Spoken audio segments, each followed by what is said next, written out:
Good evening, Christine. Welcome. Welcome, everybody. Shabbat Shalom to Keys to the Kingdom. I am super excited about this evening's Torah portion or Bible reading. I hope you're as excited as I am. It's actually a smaller reading today. It's not as many pages or chapters. It's amazing how the Bible puts so much important information in just a few chapters, and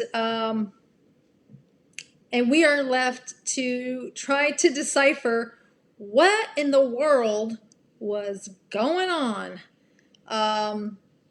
But hopefully we will know more by the end of this video, and maybe it will encourage you to do some digging yourself to find out what was going on during this time.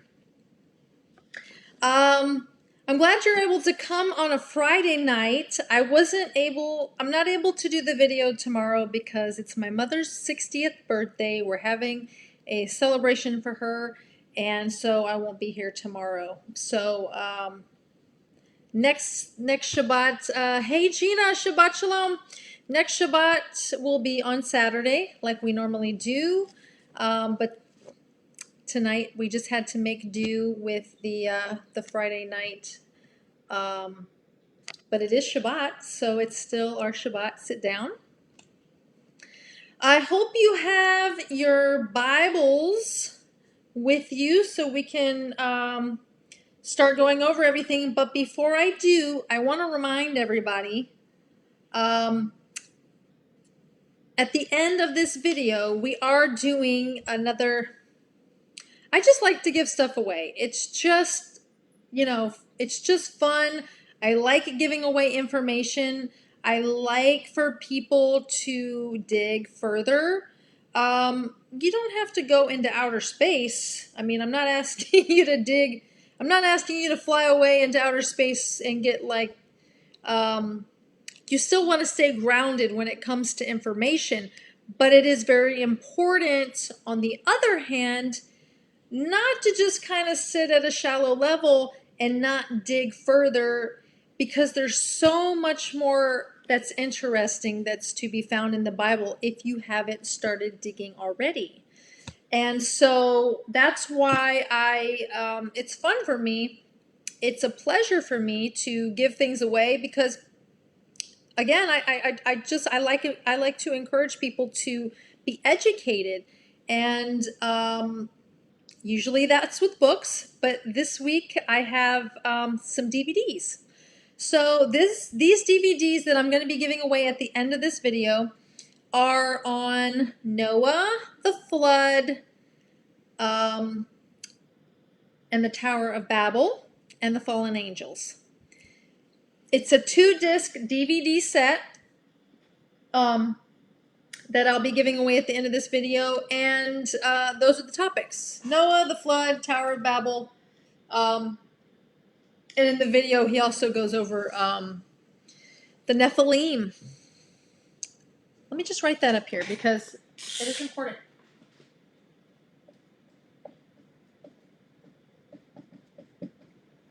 And to me, it's kind of sad. It's kind of sad, and I feel like we've kind of missed out. It's kind of sad that pastors and rabbis don't cover these topics much. They don't go over this, and when they do read it, if they ever read it, they read it really fast and then they just go on to the next chapter or the next subject, because they really don't want to park their car there and talk about it any more than they have to. I don't know if they feel that it's controversial. I don't know if they feel like their flock is going to think that they're crazy. I don't know really what the thought process is, but it's in the Bible, so why wouldn't you talk about it?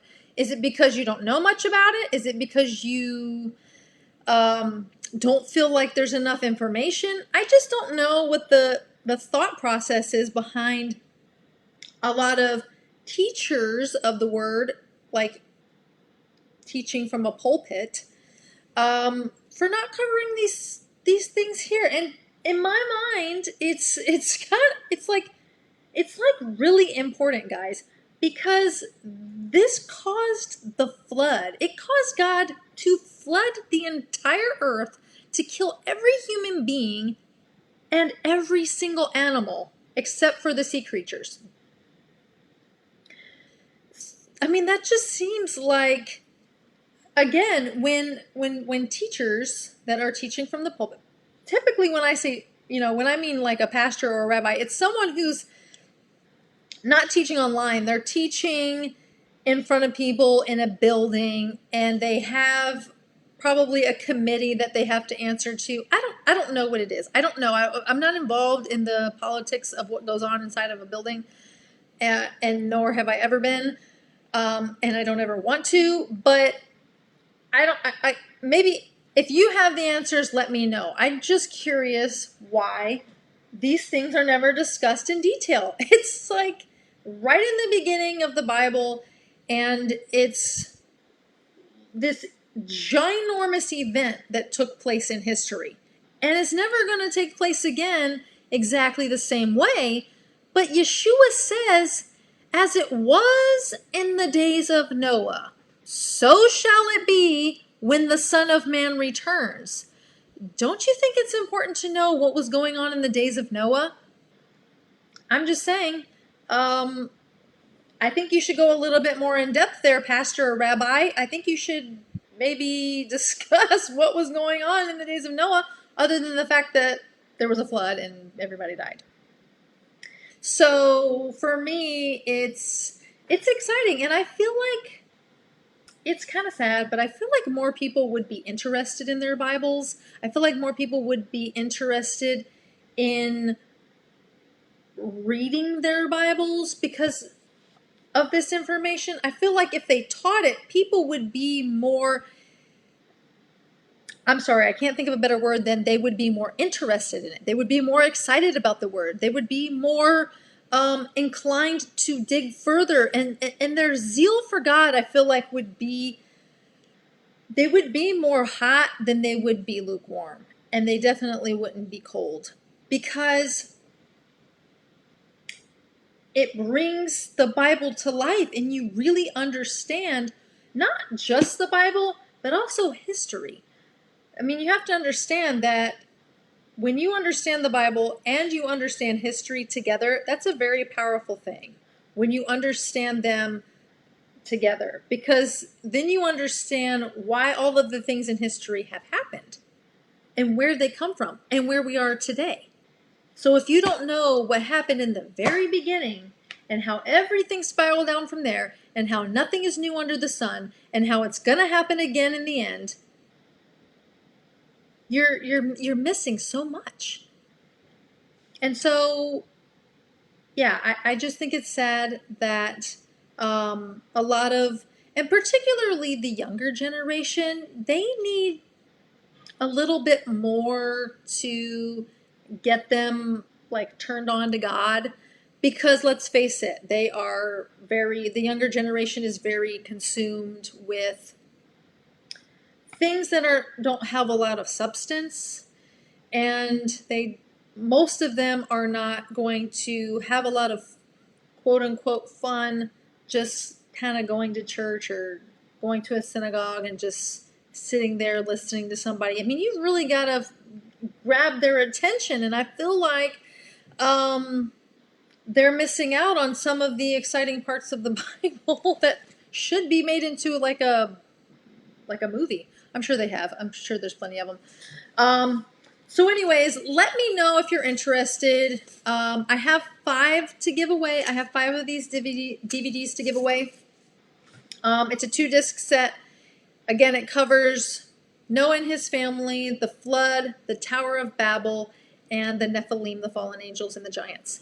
So if you're interested in that, let me know, and I will either just give them away at the end, or I found a new way to draw names, because before I was drawing names out of a cup on pieces of paper, and now I have this handy dandy app that lets me like spin a wheel I don't know if you can see that.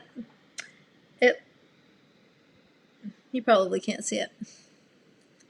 Anyways, it's a wheel, and I just I hit a button and it spins the wheel and it picks somebody for me. And so from now on, I'm just going to use this app because it's just so much easier to pick somebody's name. Christine, of course, I already have one set aside for you. Yes, I have one for you.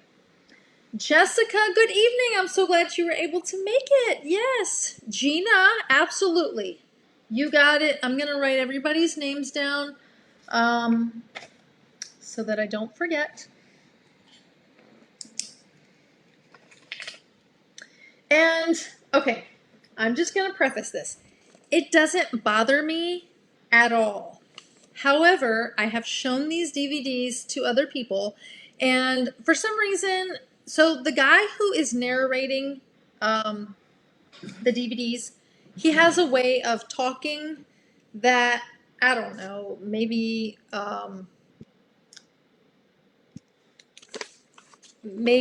would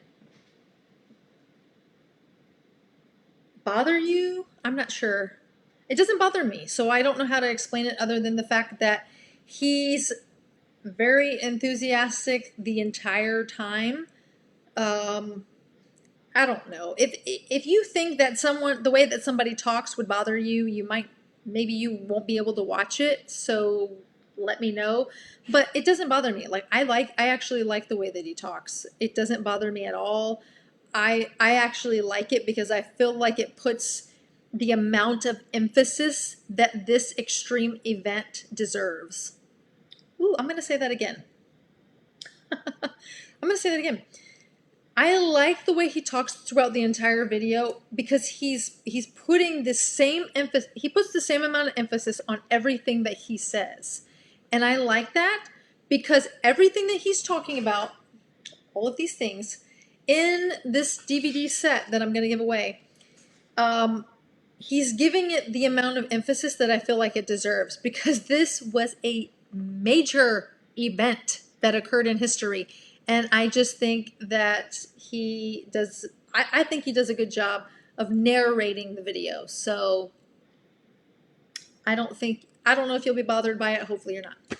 So Gina, okay, I have to write everybody's names down before I forget, or I will forget, I promise. Jessica, Torres, Raheem, hi, good evening. I'm so glad you were able to make it.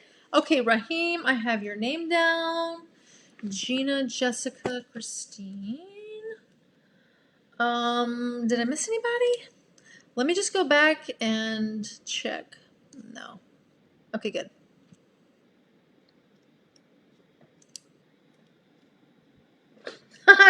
Christine says, people miss so much when they focus on little details like voice or enunciation. Yes, that is very true.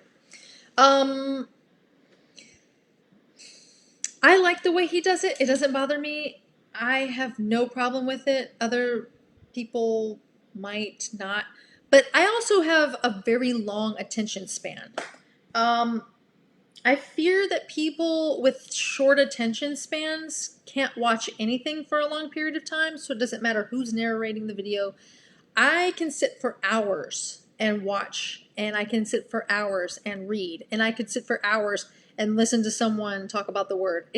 I have so much interest in it that my attention span is very much elongated for things of this subject. So it doesn't bother me at all. That being said, it's a wonderful DVD set. It's packed full of information. He's done a lot of research. He's got a lot of other videos and a lot of other teachings. You can find them online. There's a lot of them that are just out there. But I'm going to be giving these away at the end of the video. So let's go ahead and start our reading. This is going to be, and again, this is why I like this, this book and this translation, The Complete Jewish Bible. The reason I like it is because, number one, he transliterated, by the way, that's translation by David Stern. David Stern is a Messianic Jew. and is familiar with Hebrew, but he transliterated it. And the difference between translating and transliteration is translation is like word for word. Transliteration is the words and their meaning, the way they were written, carried over. So it's very important that you have something that's transliterated. But the reason I bring that up is I like this because they break down all the parshas. And if you're not familiar with Torah parshas, the Torah parshas are broken down. I don't know if you can see this here. And it will have the scripture and the name broken down into portions. That's what a parsha means. It's just broken down into portions. And I like it because it helps you stay on track with the reading that's going on all around the world for people who are reading the Torah portions. And it's just, so that's why I like it. I like it because it's transliterated, and I like it because it's broken down into portions. So, this is Parsha Noach. This is chapter 6, starting with verse 9, and this is going to cover, this little, from chapter 6 to chapter 11, is going to cover Noah, the flood, the Tower of Babel, and, well, we already discussed the Nephilim. So, without further ado, let's get into it. So here is the history of Noah. In his generation, Noah was a man righteous and wholehearted. Noah walked with God. Noah fathered 3 sons, Shem, Ham, and Japheth. The earth was corrupt before God, and the earth was filled with violence. God saw the earth, and yes, it was corrupt. For all living beings had corrupted their ways on the earth. Let me just pause right there. All living beings had corrupted their way on the earth. As we discussed last week on Shabbat and on Sunday when we did our Yasher reading, it wasn't just people. People were doing such diabolical things with animals that the animal kingdom had to be killed off as well. God had to wipe out the animals, except for the ones that were sent to Noah. Except for the ones that were sent to Noah, obviously God always keeps a remnant. How many of you have always heard that? God always keeps a remnant. God kept Noah and his family, and God kept a remnant of animals because God knew he was going to have to do this. This wasn't a surprise to God. So therefore, he always has a remnant, but the remnant is usually very small. Look, this is Noah, his 3 sons, that's 4 people, and then 4 other people, Noah's wife and his sons' wives. So that's 4 men and 4 ladies. That's a very small remnant, guys. But he did keep a remnant of the animals. And what they were doing with these animals was they were mixing the species together. They were mixing the seeds of also the food, the produce as well. So like genetic modification didn't start in the 21st century. Genetic modification started in the book of Genesis. And it wasn't just food that was being genetically modified. They were genetically modifying animals. They were, the cloning, and all of that comes from fallen angel wisdom, fallen angel secrets. And obviously these things were an absolute abomination to the Lord. So basically what they were doing was perverting God's creation. When God created humans and God created animals, he created animals to produce with their kind.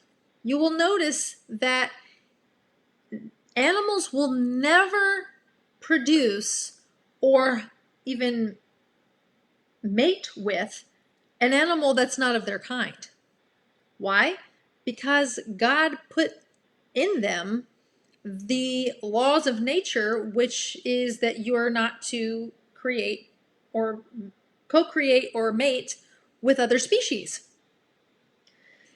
So they were in absolute rebellion against God. This was not just an accident. This was a purposeful rebellion against the Creator. And I want to stress this because this is going on today. This is not, remember, nothing is new under the sun. There is nothing that's going to be new. It's just going to happen again. Maybe in a little bit different form or fashion, but it's going to happen again, and it's happening now. But they were in absolute rebellion against the Creator. And remember that Lucifer and the fallen angels, all of the fallen angels, and by the way, the name Lucifer is a title. It's not actually the name of the angel. And we learn that in the book of Enoch. All of the names rebelled against God and then convinced a third of the angels to rebel with him. And now, not only have they rebelled against God, but now they want to teach man, who they saw God create, they want to teach him how to pervert God's creation so that they can rebel against God as well. So this was an absolute planned attack against the Creator. This wasn't just an accident. So God said to Noah, "The end of all living beings has come before me, for because of them the earth is filled with violence. I will destroy them along with the earth. Make yourself an ark of gopher wood." He's saying this to Noah. "Make yourself an ark of gopher wood, and you are to make the ark with rooms and cover it with pitch, both outside and inside. Here is how you are to build it. The length of the ark is to be 450 feet. Its width 75 feet, and its height 45 feet. You are to make an opening for daylight in the ark 18 inches below its roof. Put a door on its side and build it with lower and second and third decks." So if you ever get a chance to go, Lisa. Okay, Lisa, I'm going to add your name. I'll put you down, Lisa. Lisa Franco. If you ever get a chance to go, me and my husband, I actually got engaged in Kentucky, where they actually made a replica of Noah's Ark, and you go into the Ark and everything about Noah's Ark is in there, and it is so interesting. And you actually can see how they brought every single animal. Now you have to remember that all the species that we have today, so just for an example, we had all of the species, but not all of we had all of the same kinds that we have today, but not all of the same species. I hope I'm saying that not backwards. But like for an example, Noah would have brought two. He would have brought two dogs, but he wouldn't have. At that time there wasn't. It was probably something along the lines of something that looked like a wolf, but we didn't have all of the different kinds of dogs that we have today. Same thing with felines. That's the same thing with many other animals like birds and such. They had not spread out and adapted to their surroundings in such a way that they changed the way that they look when God split up the nations and changed the atmosphere. So at this point in time, Noah didn't have to fit in every single animal and kind that we have today. He was fitting in two of each. And remember, he was taking, I say remember, but he wouldn't have taken full-grown animals. He would have taken like a maybe like 1-year-olds or 2-year-olds. So they were smaller. They weren't, he wasn't taking in a full-size giraffe. He was probably taking in, thank you, Christine, subspecies. Sometimes I can't remember words. Denise, welcome. Just tuning in. Yeah, something like that, Christine. He didn't have to take all the subspecies. He just took every, and at that time they didn't all exist. All of the species that we have, subspecies that we have today, weren't weren't around yet. So that's how he was able to fit in all the animals. But if you ever get a chance to go to Kentucky, right at the north part of Kentucky, that's where they have a replica of Noah's Ark. It's called the Ark Encounter. You have to go. In fact, I would love, this is just my thought, but if you don't get to go, or if you do get to go, if we could have a meetup in Kentucky at Noah's Ark, that would be so much fun.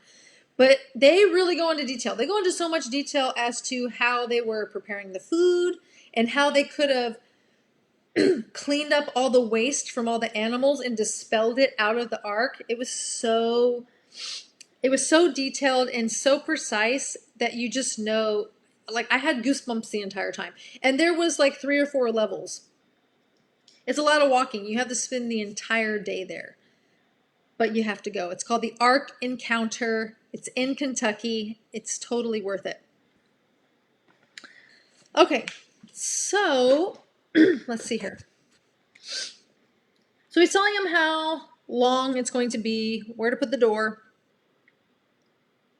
Second and third decks. Then God says, then I myself will bring the flood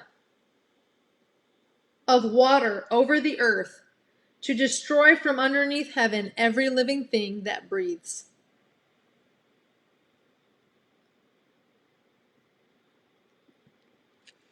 Everything on earth will be destroyed, but I will establish my covenant with you. He's saying this to Noah. You will come into the ark, you, your sons, your wife, and your sons' wives with you. From everything living, from each kind of living being, you are to bring 2 into the ark, to keep them alive with you. They are to be male and female. Of each kind of bird, each kind of livestock, and each kind of animal creeping on the ground, 2 are to come to you so that they can be kept alive.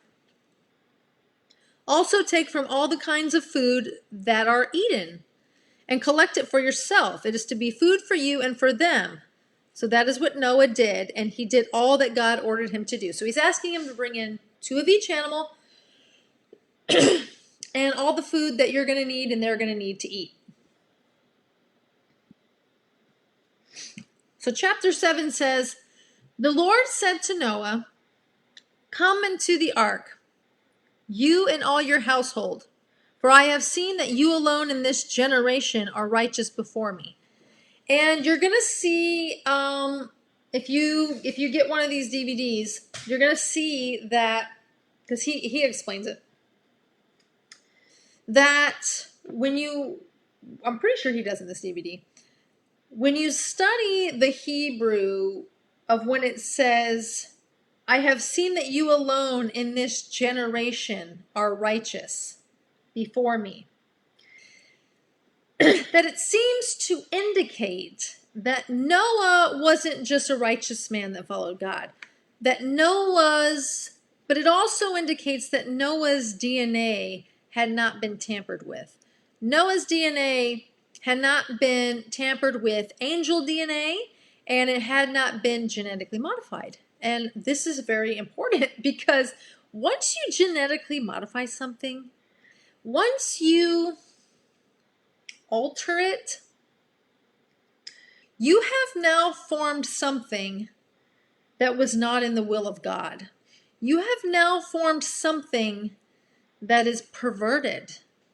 You have now formed something that is diabolical and probably doesn't have the ability to even connect with God, in my opinion.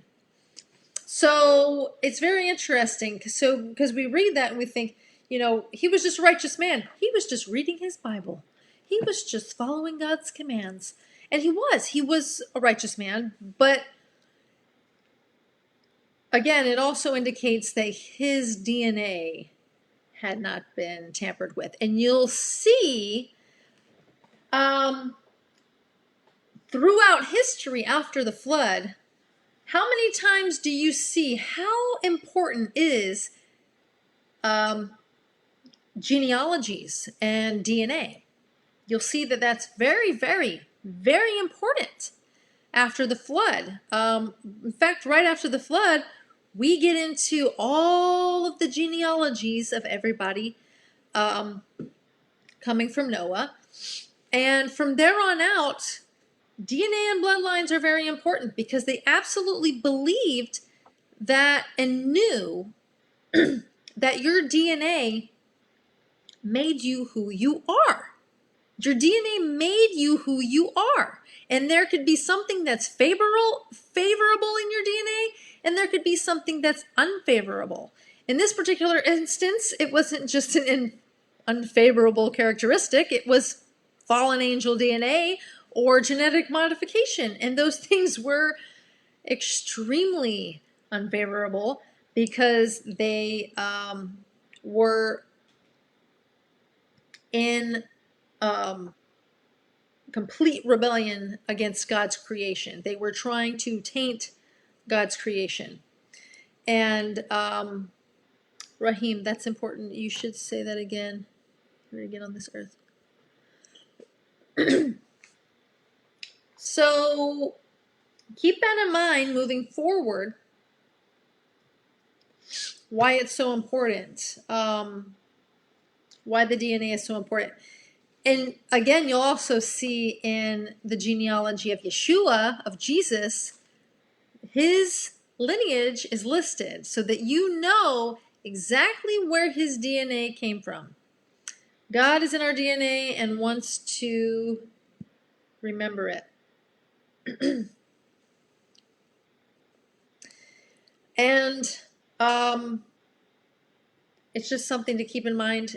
It's something that isn't very obvious when you read this this passage here, but it is something that's reflected in the original language, and you can kind of see the importance of it throughout Scripture. So let's go ahead and continue. He says, of every clean animal you are to take 7 couples. Of the animals that are not clean, 1 couple. So of every clean animal he was to take 7 couples, and of the non-clean animals he was to take one pair. Also of the birds in the air take 7 couples, in order to preserve their species throughout the earth. For in 7 more days I will cause it to rain on the earth 40 days and 40 nights. I will wipe out every living thing that I have made from the face of the earth. And Noah did all that the Lord ordered him to do. Yes, Christine, clean lineage. You want to have a clean lineage.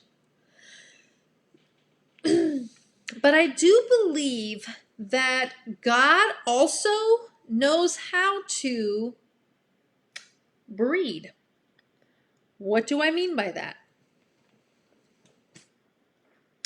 What I mean by that is if you study genetics, you can find an unfavorable characteristic, and over time, through breeding, you can breed out that unfavorable characteristic.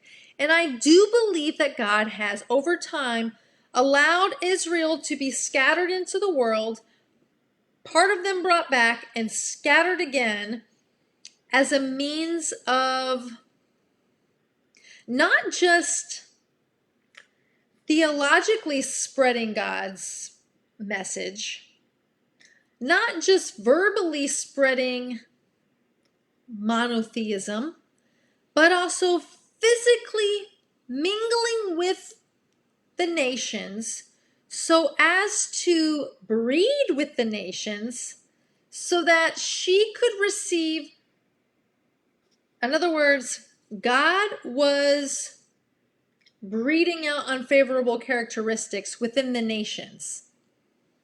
that he felt he could breed out. It's a deep subject, but if you study genetics, it's so interesting when you learn how different things can be bred out over time. And I don't even think it takes, I think it takes 1 to 3 generations, something of that nature. Which is interesting when we read further into the Bible, and he says that the sins will be passed down to the 3rd and 4th generation. Remember? He said the sins will be passed down to the 3rd and 4th generation because God knows what's going on in the DNA. Your sin is going to be attached to your DNA, and you're going to mate with another human being, and their sins are going to be attached to the DNA. And this child is going to receive 50% of the DNA from the mom and 50% of the DNA from the dad to the 3rd and 4th generation. So I believe over time God has been in a process of breeding and interbreeding so as to affect humanity, and particularly those who were not actually a part of Israel. That's why he sent a good portion of Israel into the nations to get lost. And they were mating with the world. So keep those things in mind. Okay, let's move on. So Noah was 600 years old when the water flooded the earth. Noah went into the ark with his sons, his wife, and his sons' wives because of the floodwaters. Of clean animals, of animals that are not clean, of birds, and of everything that creeps on the ground, couples, male and female, went into Noah in the ark as God had ordered Noah. After 7 days, the water flooded the earth. On the 17th day of the 2nd month of the 600th year of Noah's life, all the fountains of the great deep were broken up. So there was water coming up from under the earth. And the windows of the sky were opened. Remember I mentioned this when we were doing our talk on the word rakia, which is actually the firmament. The firmament, so the windows of the firmament, when it says sky, the windows of the firmament were opened. And remember, we talked about the word firmament, and if you look up the word rakia, it indicates a solid structure, like a solid molten glass, like metal beaten out. And it's saying right here that the windows of the firmament were opened. And it rained on the earth 40 days and 40 nights. So you have water coming down out of the sky, and you have water coming up from underneath the earth. Because I was, I don't know about you, but every time I read this, I was like, 40 days and 40 nights, is that really going to flood the entire earth? Is that really going to kill all the animals? Is it really the earth going to retain that much water? I live in Florida, where in the summer I feel like it rains every single day. I don't know, I just never saw 40 days and 40 nights flooding the entire earth to the point where people were drowning and all the animals drowned. But back then it was definitely different. And it's also very different when you look at it from the fact that the windows of the firmament had opened. And remember, the firmament separates the waters from the waters below from the waters above. Okay? Christine, wow, I just went through some stuff getting muscle testing. The stuff stuck on me. I was told we were from 3 or 4 generations past. What? I don't know what you're talking about regarding muscle testing, but that is so weird that they told you from 3 or 4 generations past. God's word is very precise. All science is doing is proving God. That's part of our DNA. Love this teaching and helps with the study of the Bible. I'm telling you. And this is why I don't understand when people say, oh, the Bible's so boring. God is boring. Listen, if you think that God is boring and the Bible's boring, you don't know the Bible and you don't know God. This stuff is interesting. Yeah, so it was raining down. The windows of the firmament had opened, which I think is very different than it was just raining. And the floods from underneath the earth. It rained on the earth 40 days and 40 nights. On that same day, Noah entered the ark with Shem, Ham, and Japheth, the sons of Noah. Noah's wives and the 3 wives of his sons accompanying them. So there's 8 people.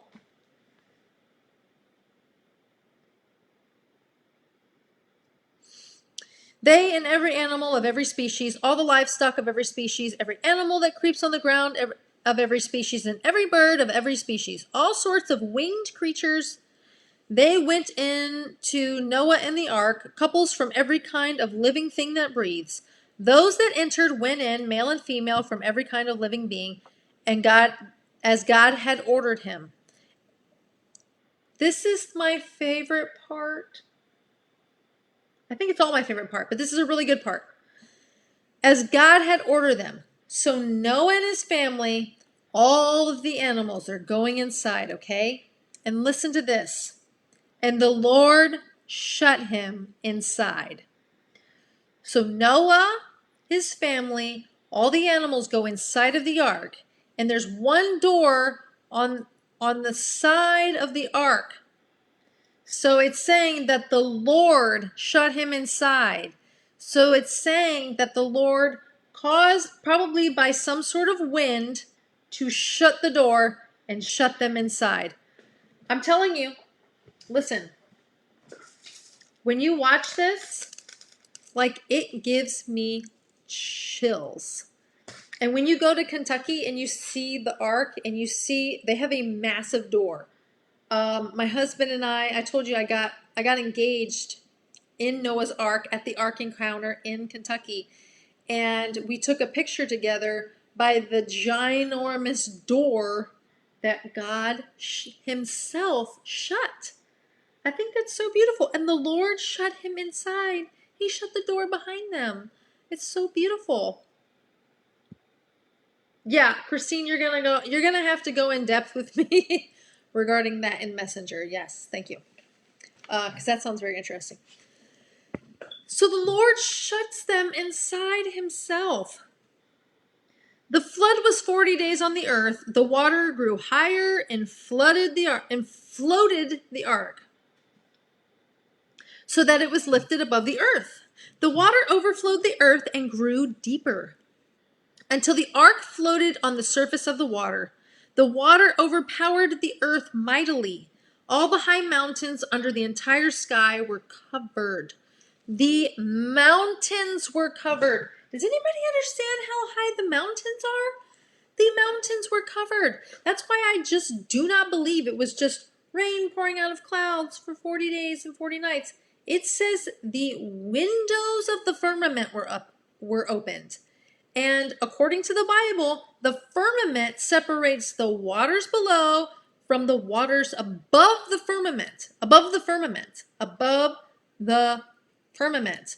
So if you want to study more into the cosmology of the earth, there is supposedly, and now this is not just Bible cosmology, this was the cosmology of every single culture and society in every ancient culture. This was the cosmology of every single ancient culture. And I should have brought, you know what, I'm going to do it now. Let me see if I have it. Hold on one second. I'm going to show you a picture of the, okay, of the cosmology of all the ancient civilizations. Hold on. Bear with me. I did something bad. Okay, so I'm going to show you this picture because I want you to see that this was the cosmology of every single civilization up until modern day. Okay, this is it here.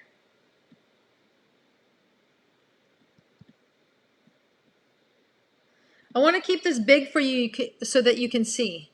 So you have the Mayan, you have Norse, Hindu, Inca, Navajo, Arabic, Hebrew, Egyptian, Masonic.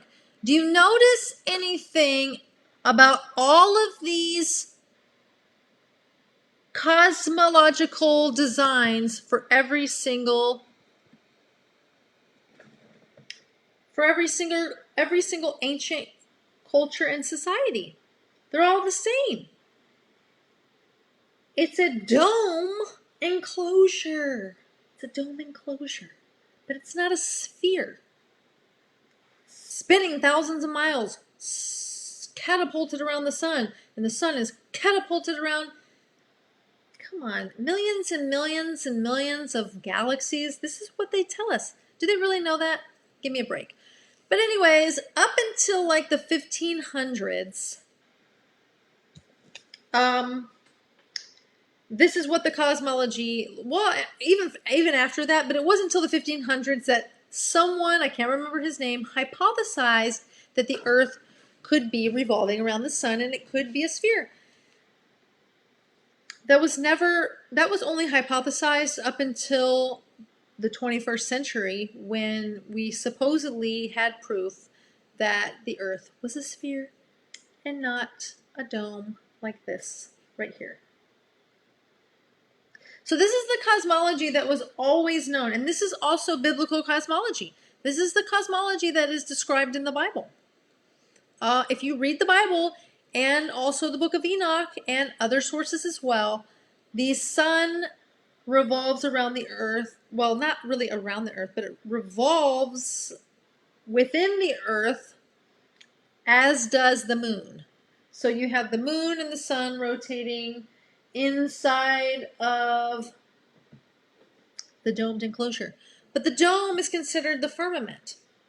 That's all I'm going to talk about. That's all I'm going to say about that topic, because otherwise we'll never get through the rest of it. Okay, so let's move on. So again, okay, so I brought that up because the water covered the mountains. That's a lot of water, and that's not just from precipitation, from rain. Remember, up until this point, it didn't rain. Up until this point, it had never rained before. The earth was watered from underneath the ground. Okay?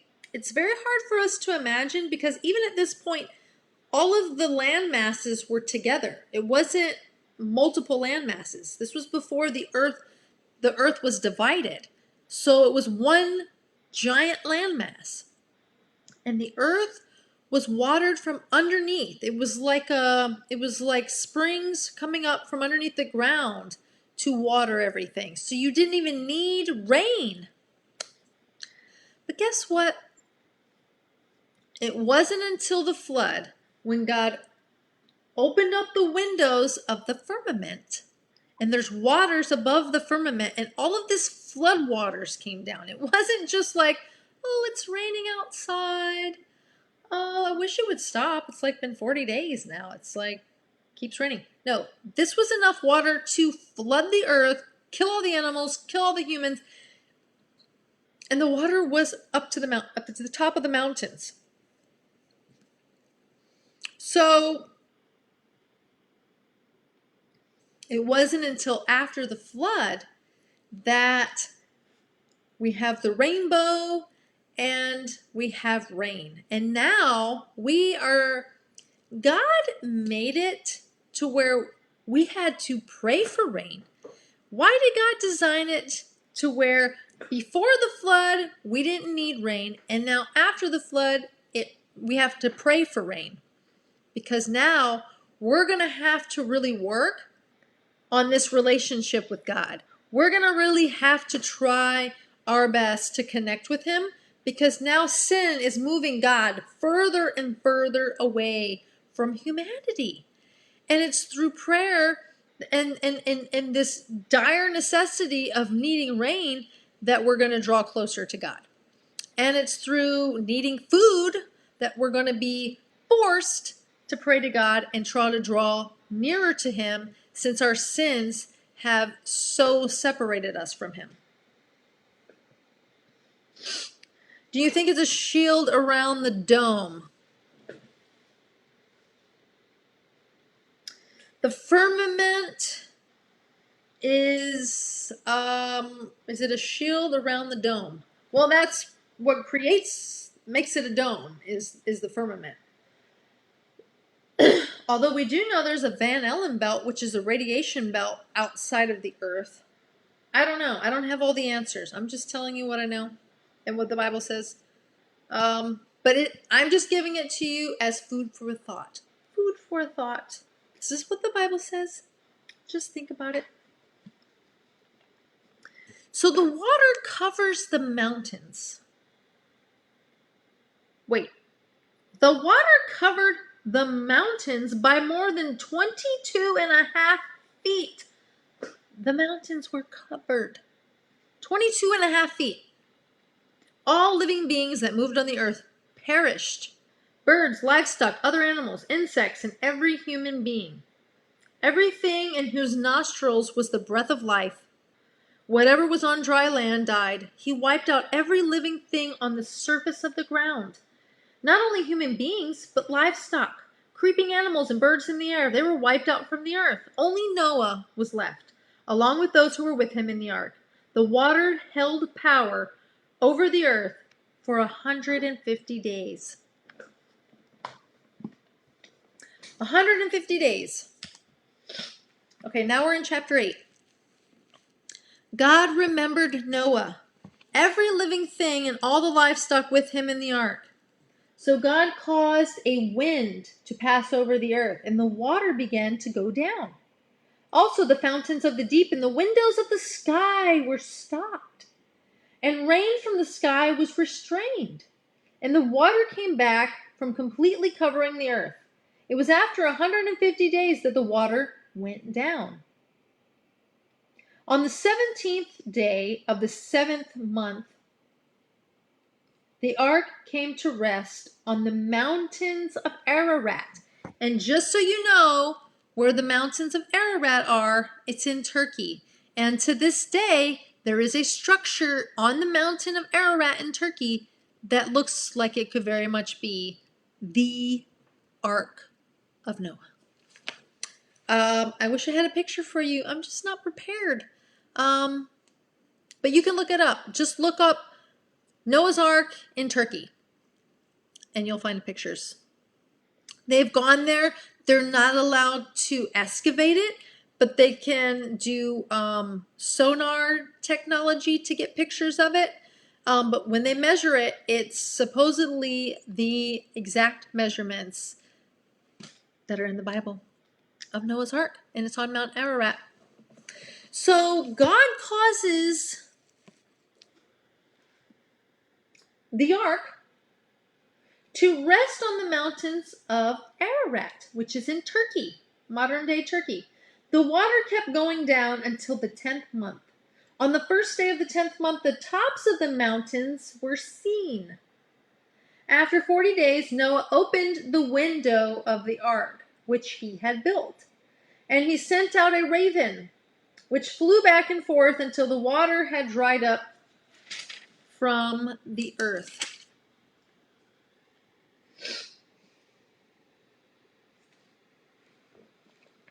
So he sends out a raven, which flew back and forth until the water had dried up from the earth.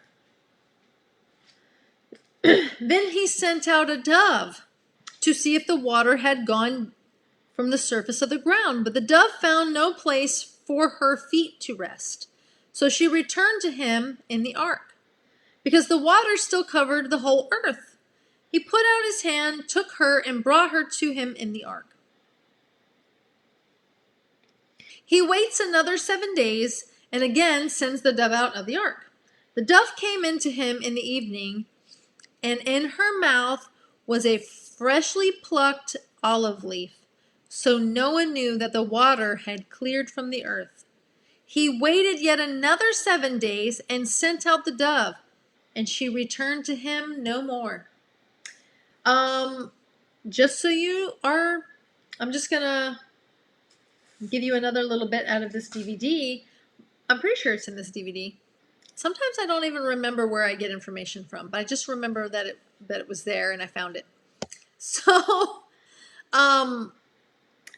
there's flood stories in almost every ancient civilization. Almost every ancient civilization has a flood story.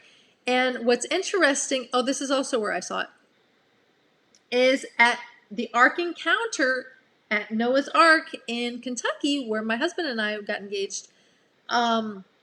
They explain that. They explain the different languages and the different stories that are told regarding the flood story, and they use a little bit of a different names, obviously, because they were translating it in different languages all over the earth. Much after the flood had happened, but the flood story, this was huge. So of course this was being passed down throughout all the families of, from Noah. So it's very interesting. So it's not just something that's, it's not just something that's found in the Bible. There's flood stories all over the entire earth. The entire earth. If you study, all the civilizations have a flood story. And so I just think it's very interesting because it's, it's something that happened. And there's people that are out there that want to disprove the Bible and they want to disprove, the stories in the Bible. But I'm telling you, God's word is true. And science can try to disprove it, but in the end, they're going to lose because truth is truth. It will come to light. So the dove returned to him no more. But the first day of the first month of the 601st year, that would be Noah's 601st year, the water had dried up from off the earth. So Noah removed the covering of the ark and looked, and yes, the surface of the ground was dry. And it was on the 27th day of the second month that the earth was dry. God said to Noah, "Go out of the ark, you, your wife, your sons, and your sons' wives with you. Bring out with you every living thing that you have with you, birds, livestock, and every animal that creeps on the ground, so that they can swarm on the earth, be fruitful, and multiply the earth." So Noah went out with his sons, his wife, and his sons' wives. Every animal, every creeping thing, and every bird, whatever moves on the earth, according to their families, went out of the ark. Noah built an altar to the Lord. Then he took from every clean animal and every clean bird, and he offered burnt offerings on the altar. So animal offerings did not start at Mount Sinai when God gave the Torah. It didn't just start when God, created the tabernacle and then the temple. Animal offerings were being done prior to the flood. Even though they're not mentioned in detail in the Bible, it started before the flood. That you were given offering to the Lord. Well, we know because Abel gave an offering from his livestock. So it was done right out of the gate, like right after the fall of man, right after the fall in the garden. So he makes an offering to the Lord on an altar.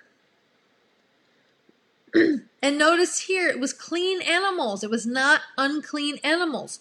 So the teaching and the commandments of clean and unclean animals also did not start with the Torah at Mount Sinai. It started in the beginning. God created clean animals and God created unclean animals. This was something that he did at creation. It was not something that changed later.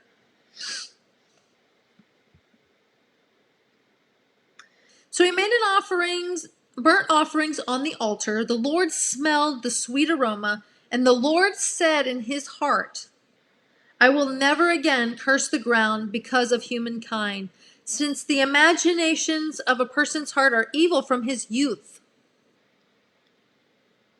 The imaginations of a person's heart are evil from birth. Nor will I ever again destroy all living things as I have done.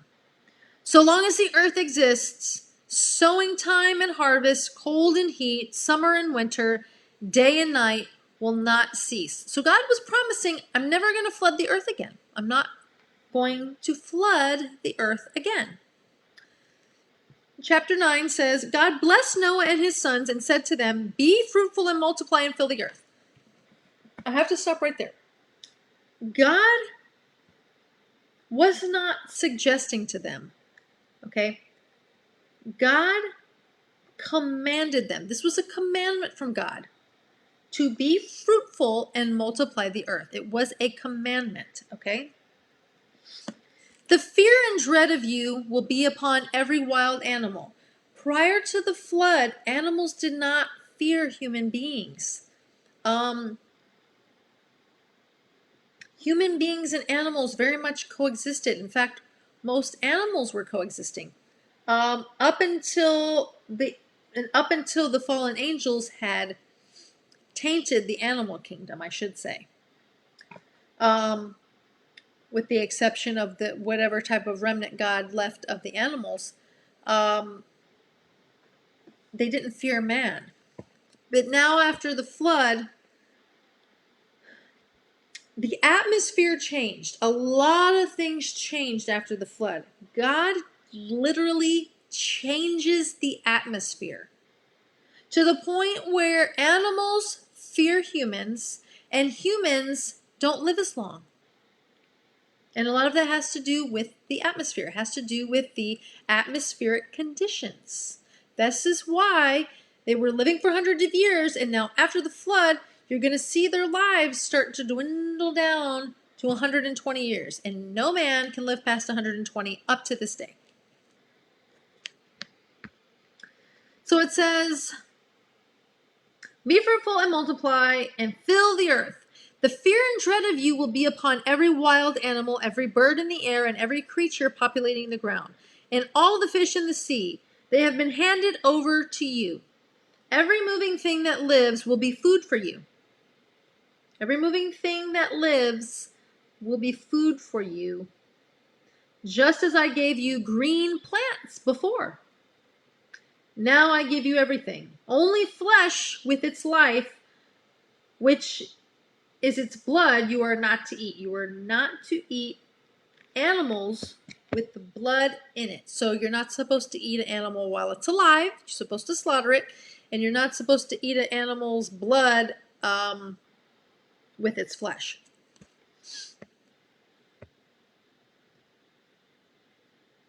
I will certainly demand an accounting for the blood of your lives. I will demand it of every animal, from every human being. I will demand from every human being an accounting for the life of his fellow human being. Spilling blood was not something that God enjoyed. Whoever sheds human blood by a human being, will his own blood be shed. For God made human beings in his image. And you people, be fruitful, multiply, swarm on the earth, and multiply on it. God spoke to Noah and his sons with him and said, as for me, I am herewith establishing my covenant with you, with your descendants after you, and with every living creature that is with you. The birds, the livestock, every wild animal with you, all going out of the ark, every animal on earth. I will establish my covenant with you, that never again will all living beings be destroyed by the waters of a flood. And there will never again be a flood to destroy the earth. God added, here is the sign of the covenant I am making between myself and you and every living creature with you. For all generations to come, I am putting my rainbow in the cloud. It will be there as a sign of the covenant between myself and the earth. Whenever I bring clouds over the earth, the rainbow is seen in the cloud. I will remember my covenant which is between myself and you and every living creature of any kind, and the water will never again become a flood and destroy all living beings.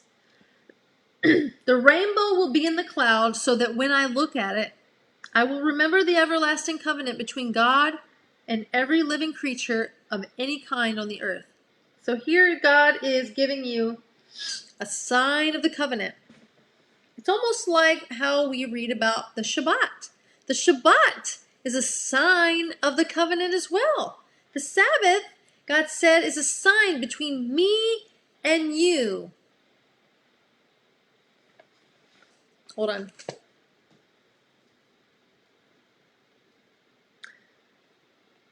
I want to say it verbatim, so I have to pull it up. But the sign of the rainbow was a sign of the covenant. God was making a covenant with all humanity. I will never flood the earth, and a sign of the covenant was the rainbow.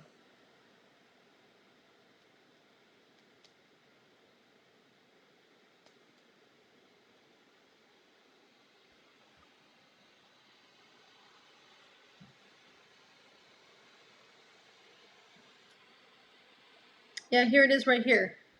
Sorry, I just want to read it verbatim.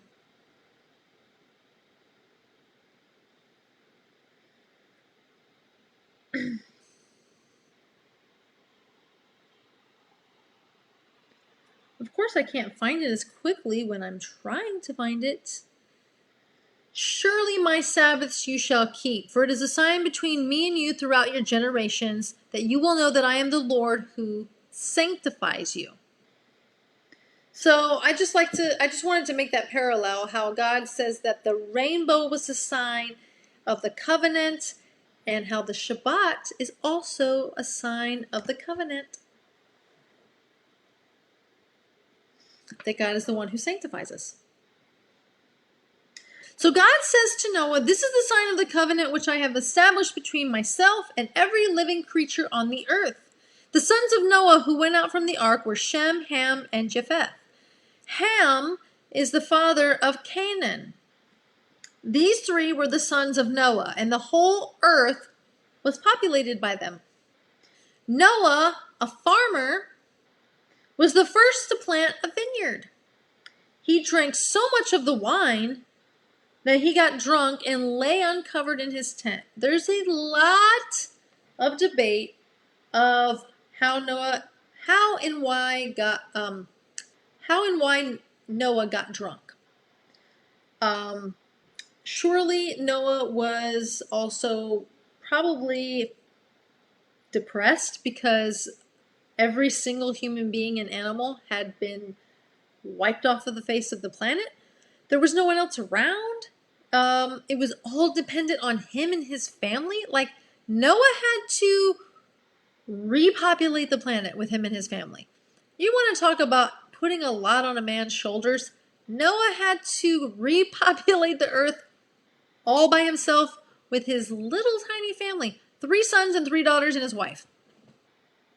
So there's a lot of speculation as to why he got drunk. It says he had so much of the wine that he got drunk. There's also speculation that because the atmosphere changed, and also because of the altitude of the boat being on the mountain of Ararat, when you're in high altitudes, you can drink very little alcohol and get twice as drunk. It's a lot easier to get drunk in a high altitude just because of the way that it affects you. So it's sort of a debate as to how and why, what was his motivation, did he do it on purpose, was it by accident? We don't really know for sure. There's other texts that say certain things, but nonetheless, he got drunk and he was uncovered in his tent. So he falls asleep and he's now not clothed or partially clothed. There's a lot of teachings on this, and when you go into the Hebrew, it gets kind of sticky, but I'm not going to cover any of that here. So he was uncovered in his tent. So Ham, the father of Canaan, saw his father shamefully exposed. So he saw his father naked, in a shameful manner and should have turned away. He should have just turned away.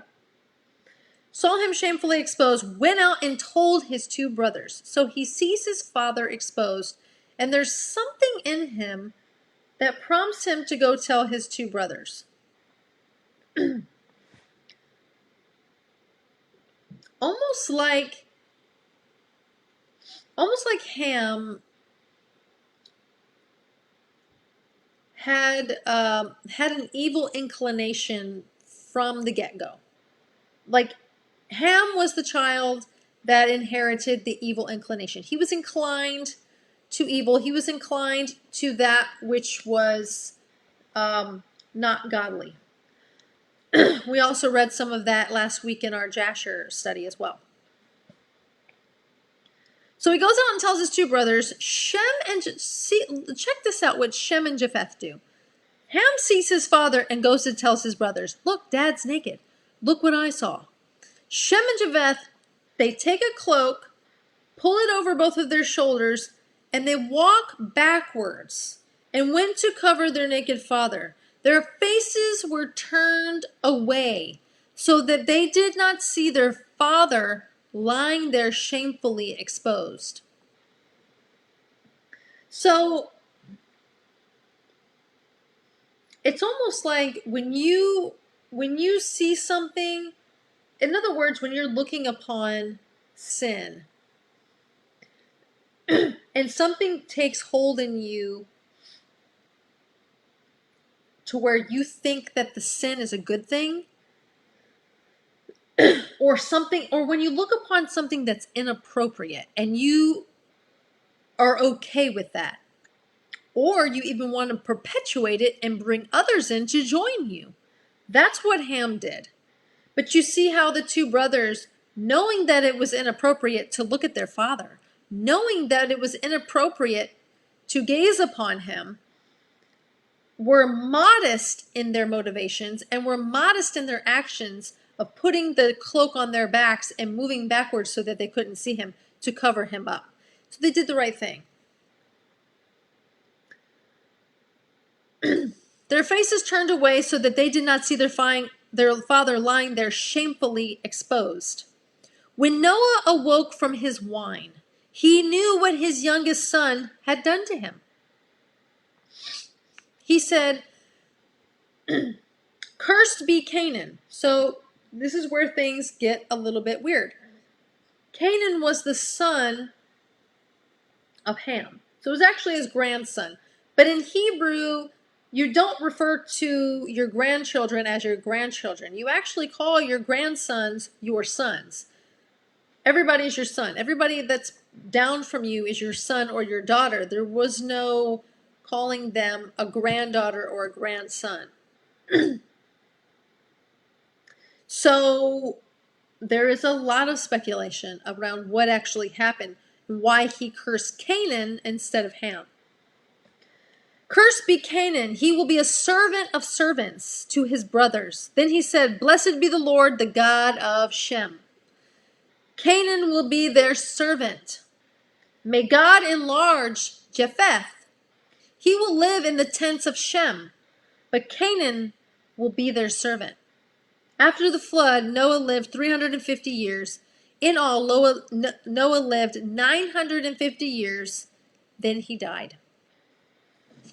Okay, chapter 10 and 11, and then we're done. But there's a lot that goes on here in these two chapters. So chapter 10 says, here is the genealogy. So chapter 10 is the genealogy. And I used to be the person who would just flip right over the genealogy because I didn't care. I don't want to read all the names. I thought it was boring. But then later on, when you mature and you grow up and you learn more about the Bible, the genealogies are so important. And now the genealogies over the years became one of my favorite things. I'm stopping and I'm doing the genealogies because you want to know who came from where and how they ended up here and how they populated the earth. And it just becomes very interesting. So here's the genealogy of the sons of Noah. Shem, Ham, and Japheth, sons were born to them after the flood. The sons of Japheth. So this was actually the younger son. This was Japheth. The sons of Japheth were Gomer, Magog, Madai, Yavan, Tuval, Meshach, and Tyrus. The sons of Gomer were Ashkenaz, Raphat, and Togarmah. The sons of Javan were Elisha, Tarshish, Katim, and Dodanim. Donamim. I think I said that wrong. From these, the islands of the nations were divided into their lands, each according to its language, according to their families, and to their nations. Also, when you study the names, you can study where they went and what countries came from which child. It's very hard because the names of all the countries changed over time depending on who the descendants were and who took over. But it's very interesting.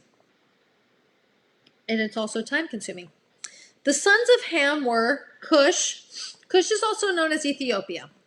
Just so you know. Mitzrayim. Mitzrayim is also known as Egypt. And by the way, the sons of Japheth were basically the European nations. Japheth fathered the European nations. Ham fathered the African nations. And Shem fathered the Shemitic or the Semitic tribes, which would be Middle Eastern, Indian, and Asia. So Cush, Mitzrayim, Put, and Canaan. So Ham has 4 sons.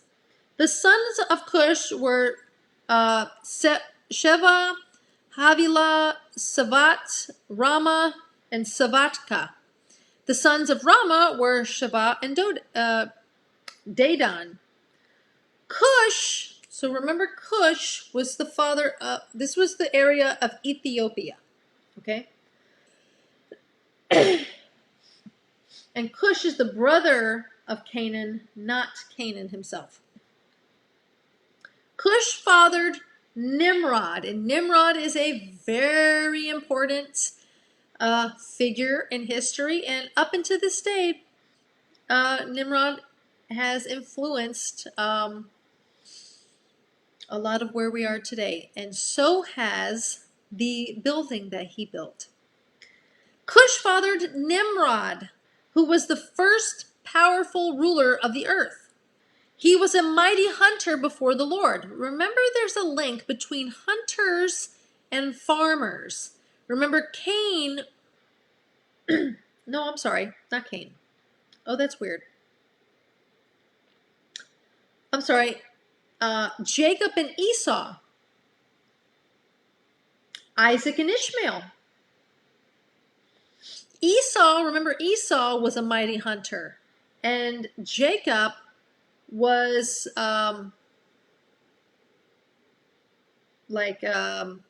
he was in the tents, he dwelt in the tent. Jacob stayed home and Esau was a mighty hunter. There's a theme that's going to run throughout the Bible with mighty hunters. But when you read about Nimrod being a mighty hunter, he wasn't just hunting animals. Nimrod was a mighty hunter of men. And you'll learn this in other sources as well. Nimrod was a mighty hunter before the Lord. That is why people say, like Nimrod, a mighty hunter before the Lord. His kingdom began with Babel, Erech, Akkad, and Calneh in the land of Shinar. So Nimrod was building cities. Cities are not really favored in the Bible. The way that the Bible looks at cities is not the way that we look at cities. When we look at cities, we think, oh, it's a thriving metropolis. That's where we can have lots of jobs and prosperity and lots of shopping and lots of things to do. The Bible doesn't look at big cities as a good thing, and I don't either. The Bible looks at big cities as people who are coming together to rebel against God.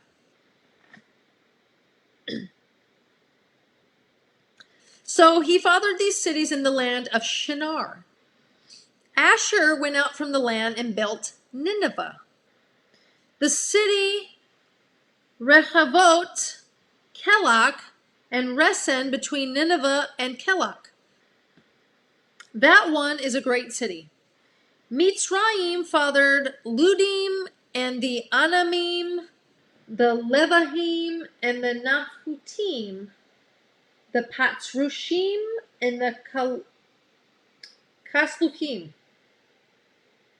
from which came the name Philistines, and the Kaphtorim. Canaan fathered Zidon, his firstborn, Het, and Jebusai, the Amorite, the Girgashai, the Hivi, the Archi, the Sinai, the Arvadai, the Zamarai, and the Hamatai. By the way, my Bible has all of the Hebrew words, so they're so much more fun to pronounce. Okay. Here's the thing. So that was all of the descendants of Canaan. Afterwards, the families of the Canaani were dispersed. So the families of the Canaanites, were dispersed. The border of the Canaani was from Zidon as you go towards Gerar to Azza as you go towards Sodom and Amorah, Admah, Zeboim to Lesha. And you may remember when we were reading the book of Jasher that, oh no, I don't know if we read that part yet. Okay, so I can't tell you since we haven't read it yet. These were the descendants of Ham, according to their families and languages in their lands and their nations. Children born to Shem, the ancestor of all the descendants of Eber, an older brother of Japheth. The sons of Shem were Elam, Asher, Arpachshad, Lud, Aram. The sons of Aram were Uz, Hul, Geter, and Mash. Arpachshad fathered Shelach, and Shelach fathered Eber. To Eber were born two sons. One was given the name Peleg, which meant division. Okay, I want to stop here.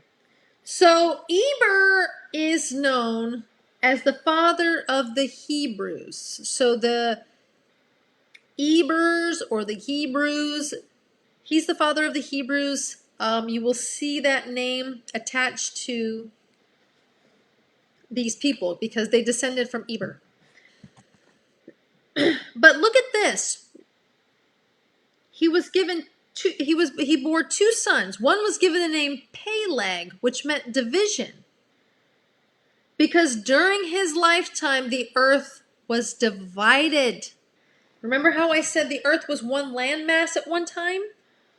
Well, it was during the life of Peleg that they named him division because the earth was divided. Why was the earth divided? We will find out. That the earth was divided. His brother's name was Yoktan. Yoktan fathered Almodad, Sheleth, Hatzar, Yarak, Hadaram, Uzal, Dilak, Oval, Abimael, Sheva, Ophir, Havilah, and Yobav. All of these were the sons of Yoktan. Their territory stretched from Mesha as you go towards Safar to the mountains in the east. So they went towards the east. This is all from the Middle East to the east, which would be Asia. Okay? These were the descendants of Shem according to their families and languages in their lands and in their nations. These were the families of the sons of Noah according to their generations in their nations. From these nations of the earth were divided up after the flood. Chapter 11. This is the last chapter. So this is another pivotal moment, and this is another thing that is being done again in our time. So chapter 11. The whole earth used the same language. They all spoke the same language, some version of ancient Hebraic script of some kind. A pictorial Hebrew is what was probably spoken at that time, but it was one language, what most considered to be the holy language, that was kept with Israel throughout time. Some form of it was kept with Israel throughout time. But the whole earth used the same language and the same words. It came about that as they traveled from the east, they found a plain in the land of Shinar. Remember who we just said built in Shinar? Who built cities in Shinar? Let's go back a page.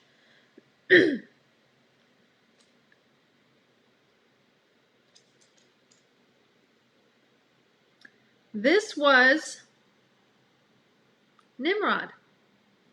Nimrod, the mighty hunter, went and built Babel, the Tower of Babel, and all these other cities in the land of Shinar. So when it says they, it was him and whoever he convinced to go with him. It came about as they traveled from the east, they found a plain in the land of Shinar, and they lived there. So this was all of the people that Nimrod was ruling over, because he was a mighty king and a mighty hunter. He was like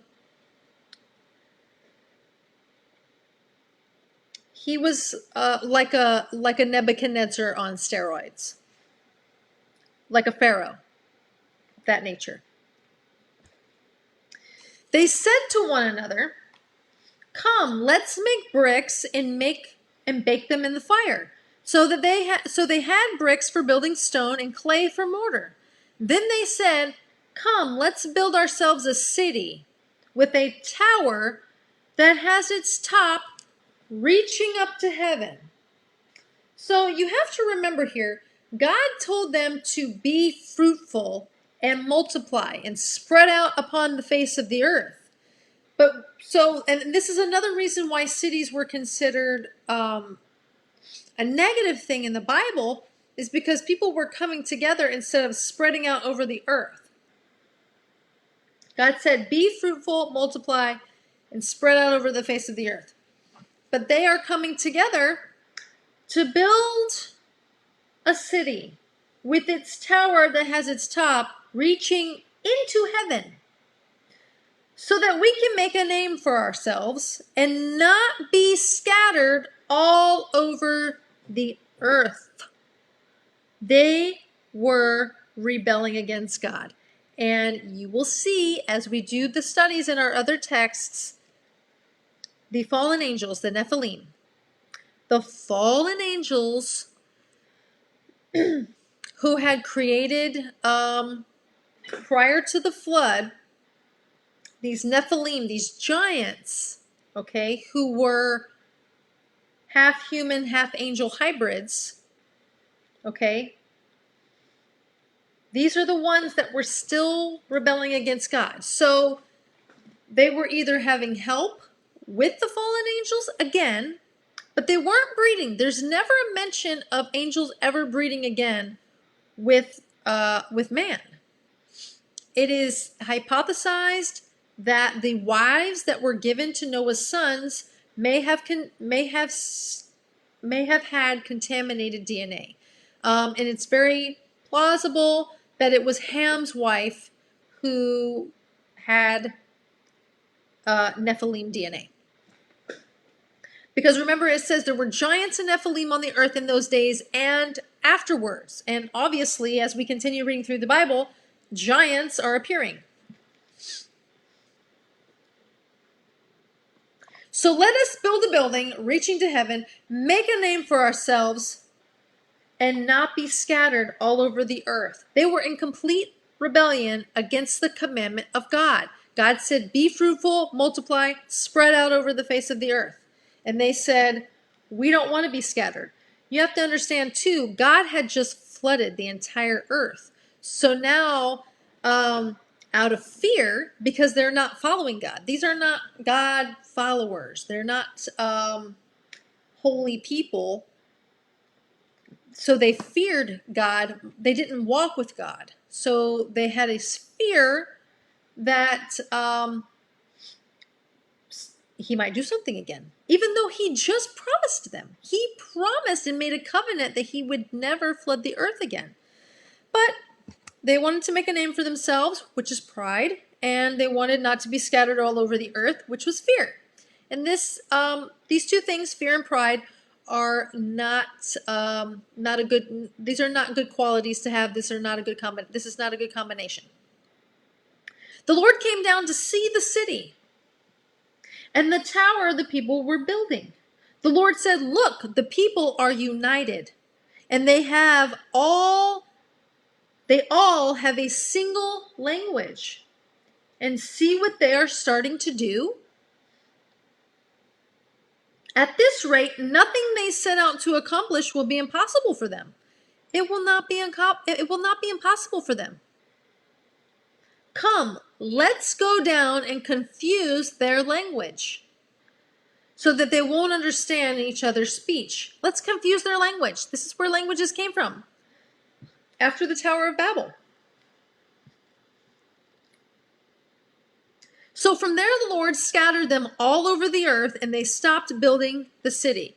So, God gave you the commandment to do it, and now he's forcing you to do it because you wanted to disobey and rebel against him. So now you're spreading out all over the earth anyway, and now there's different languages. And they stopped building the city. For this reason, it is called Babel, or confusion, because the Lord confused the language of the whole earth. And from there, the Lord scattered them all over the earth. Gina says, how did the Nephilim survive the flood? Great question. I kind of just went over that. The Nephilim did not survive the flood. They died. However, well, here's the thing. There's a lot of different hypotheses of how the Nephilim returned after the flood. It is either that the wife of Ham, or the wife of Ham and maybe also Japheth or Shem. There's no giants that come out of the family of Shem, but there are giants that come out of the line of Ham, and there are a few giants that come out of the line of Japheth. So it is hypothesized that possibly their wives had Nephilim DNA, and that's how they were able to perpetuate to keep that gene going. And it is also thought that that the Nephilim had the technology to leave the earth and then come back. That is another hypothesis of what happened, but it isn't clear. It's definitely not clear in the Bible. I can tell you that. We can only wonder. So it says here, so God scattered them over the face of the earth. For this reason it is called Babel, the Tower of Babel, confusion, because God confused the languages of the whole earth, and from there God scattered them all over the earth. Here is the genealogy of Shem. Shem was 100 years old when he fathered Arpachshad 2 years after the flood. After Arpachshad was born, Shem lived another 500 years and had sons and daughters. And basically it goes on to give you the entire line of Shem. So we have Arpachshad fathering Shelach, Shelach fathering Eber, Eber fathering Peleg, Peleg fathers Ru, Ru fathers Serug, Serug fathers Nahor, Nahor fathers Terach, and Terach lived 70 years and fathered Avraham, or Avram, before his name is changed, Nahor, and Haran. Here is the genealogy of Terach. Terach fathered Avram, Nahor, and Haran. And Haran fathered Lot. We know who Avram is and we know who Lot is. Haran died before his father Terach in the land where he was born. So Terach's son Haran, Lot's dad, dies prematurely somehow in the land of Ur of the Kasdim. Then Avram and Nahor, the other two brothers, took wives for themselves. The name of Avram's wife was Sarai, and the name of Nahor's wife was Milcah, the daughter of Haran. He was the father of Milcah and of Yiscah. Sarai was barren. She had no child. Terach took his son Avram, his son Haran's son Lot, and Sarai, his daughter-in-law, his son Abraham's wife, and they left Ur. So Terach has Abraham, okay? Abraham's brother dies prematurely, which is Lot's father. Lot's father dies. And then Abraham takes the wife, his brother takes another wife, and then Terach, which is their father, takes all of them, and they leave Ur. They leave the land of Ur, of the Kasdim, and they go to the land of Canaan. But when they came to Haran, they stayed there, and Terach lived 205 years, and then he dies in Haran. So it doesn't give you the whole story. Remember, the Bible usually gives you a preview, and then it will go into detail later. Gina says, didn't God only bring the clean in the ark? Well, those were the clean animals. Those were the clean animals. And he said Noah was righteous in his generations. So Noah and his sons were seemingly not tainted. So the only speculation we can speculate is because it says Noah was perfect in his generations. So it is said that Noah and his family didn't have Nephilim DNA, but the wives that they took very possibly could have. I don't know. We might not know until Yeshua returns. These are things that we can only speculate. We can only go from what the Bible says, and we can only go from other sources that we have. One phone rang and I missed a chunk. That's okay. It's recorded. You can go back and watch it when we're done.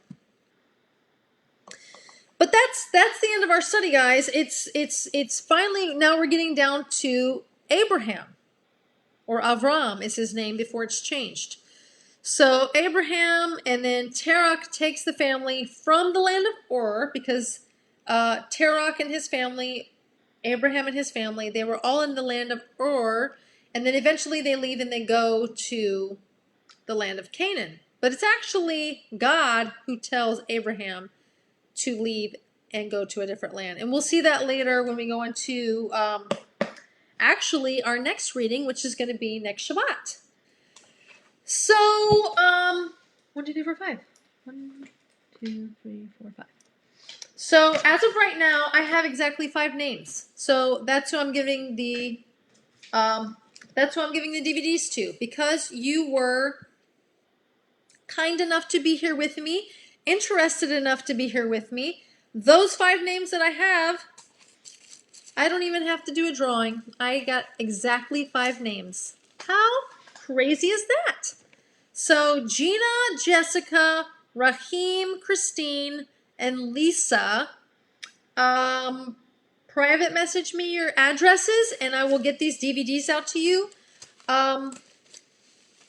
Get your popcorn ready, guys. This is very interesting. A lot of research was done with these. All of the different texts that we've kind of briefly gone over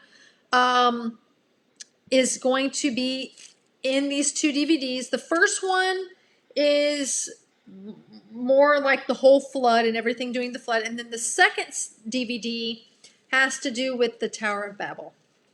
And, if anything, I don't know, I can watch these over and over again and I get goosebumps every time. And it just I swear it gets me in the spirit of the Lord. I'm just really in the spirit and I just feel like I'm on top of the world, just riding the Holy Spirit. So I know you're going to enjoy these as much as I do because you wouldn't be here if you weren't interested in these things. And again, those 2 chapters, these last 2 readings, these last 2 Torah parshas that we did, this beginning part of Genesis, this is there's a lot that happened in these little parts before Abraham. Okay. That was literally formed the world as we know it and continued to do so. And all of these secret societies and mystery religions and all these false religions all stem from the Tower of Babel. There was a lot of listen, there's a lot of, at the turn of the 21st century, the beginning of the 21st century was very, very weird because all of a sudden we just have this burst of technology. And there were a lot of Luciferian worshipers that were doing things to get back in contact with the fallen angels. They were doing a lot of things to open up. I don't know if you have time to study Aleister Crowley. He literally went to Egypt and he did a bunch of voodoo. I call it voodoo, but he did a bunch of witchcraft and he did some really sick. There was drugs involved, but he stayed up there for a month or so, I think. And he supposedly wrote down this book called the Book of the Law. It's a satanic book. Don't read it. Don't touch it. Stay away from it. You can read about it, but I would stay far away from that book as you can. This guy was sick. Aleister Crowley was a drug-taking pervert who absolutely worshipped Satan. He was almost like Satan incarnate. But he supposedly opened up a portal and a being came through this portal. And if you look at the picture of the being that came through the portal, it looks just like an alien. Looks like a gray alien. And this was back in the 1920s. Okay, this was before Roswell, and this was before X-Files. Aleister Crowley, who is the father of all the demonic rock and roll music. He's the father of, because they mention him. They mention him in a lot of rock and roll. Ozzy Osbourne mentions Aleister Crowley. The Beatles mention Aleister Crowley. Yeah, he was basically Satan, Lucifer incarnate. And he was on a lot of drugs, and he has probably got psychological issues, and he was a pervert, and I think he molested kids and just sick stuff. Anyways, he goes to Egypt, and he does this black magic, some sort of seances or whatever, and he opens a portal, and a being comes through, and here's the thing. Satan cannot rule you without your permission. That's why it's so important to know the devices of the enemy. Lucifer and his fallen angels, demons, remember, Paul said, we do not fight. Our fight is not against flesh and blood. It's against rulers of darkness, the powers of the air, the prince of the air, the principalities. They do not have the ability to control you or to influence you or to possess you. They can't do any of these things without your permission. And they have your permission. That's why it's so important to study doors, like spiritual doors, how you can open up spiritual doors to darkness through music. This is why, like, in the beginning of my ministry and doing any of these videos, I was very much trying to teach people and tell people, be very careful about what music you listen to. Be very careful about what movies you watch. Be very careful about what places you go. You are opening up spiritual doors. You are going places and allowing things into your eyes, into your ears, into your spirit that shouldn't be there. And when you do that, you are giving the enemy a little bit of permission to enter into your life. So that's why it's very important to make sure that you're walking in the realm you're walking in the realm of righteousness and holiness, and not darkness and or even false light.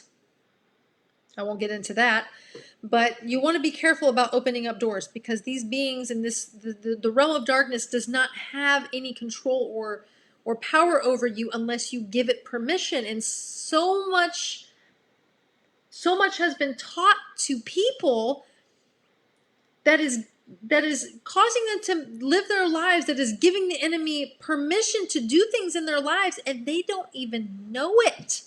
They don't even know it, because it's not like it doesn't have to be called witchcraft to be witchcraft. It doesn't have to be called, summoning demons for you to be summoning demons. It doesn't have to be openly called opening doors for the enemy to come in for you to be opening doors for the enemy to come in.